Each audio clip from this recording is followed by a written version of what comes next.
Hello learners, welcome back to our channel Urvashi Sharma's classes. आप सभी के लिए मैं इम्पॉर्टेंट क्वेश्चंस की सीरीज़ लेकर आई हूँ। बोर्ड एग्जामिनेशंस बहुत नियर हैं, तो आपको हमारे चैनल की हेल्प से day by day important questions की सीरीज़ मिलती रहेगी। साथ ही कुछ इम्पॉर्टेंट टॉपिक्स भी आपके साथ मैं डिस्कस करूँगी। आप प्लीज़ हमारे चैनल के साथ जुड़े रहिए।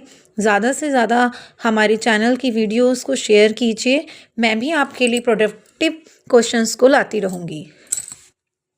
बेटा एक क्वेश्चन है, all machines are capital goods, defend और रिफ्यूट द स्टेटमेंट। ये क्वेश्चन प्रीवियस ईयर्स में बहुत बार रिपीट हुआ है, तो आपको इस क्वेश्चन को बहुत अच्छे से समझना है।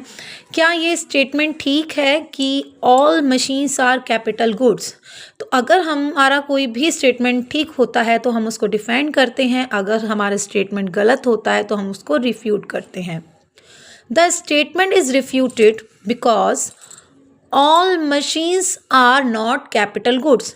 बच्चों, जो प्रोड्यूसर एक हमारा कंज्यूमर गुड्स है और एक हमारा कैपिटल गुड्स है। कंज्यूमर गुड्स क्या होता है? जो कंज्यूमर की वांट्स को डायरेक्टली सेटिस्फाइड करता है, और कैपिटल गुड्स जो होता है वो प्रोड्यूसर की प्रोडक्शन एक्टिविटी में काम आता है। लेकिन हम कैसे कह सकते हैं कि जो जितनी भी मशीन्स हैं वो केवल और केवल कैपिटल गुड्स के लिए यूज़ होती हैं? तो एक एग्जांपल दिया है इसमें कि अगर माइक्रोवेव का यूज़ बेकरी शॉप में हो रहा है तो वो as a fix assets cum capital goods है। अदरवाइज उसका यूज़ अगर हाउस होल्ड के थ्रू हाउस में हो रहा है तो वो कंज्यूमर गुड्स है। तो इस तरह से हम कह सकते हैं कि all machines are not capital goods. कोई भी machine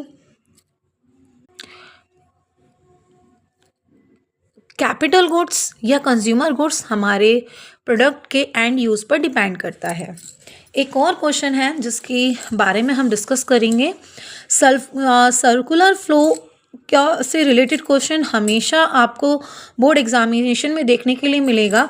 circular flow principle is based on the assumption on the ones expenditure will become others income. देखो बेटा, एक तो आपको सर्कुलर फ्लो के जो भी तीनों फेजेस हैं उसको आप याद कर लीजिएगा।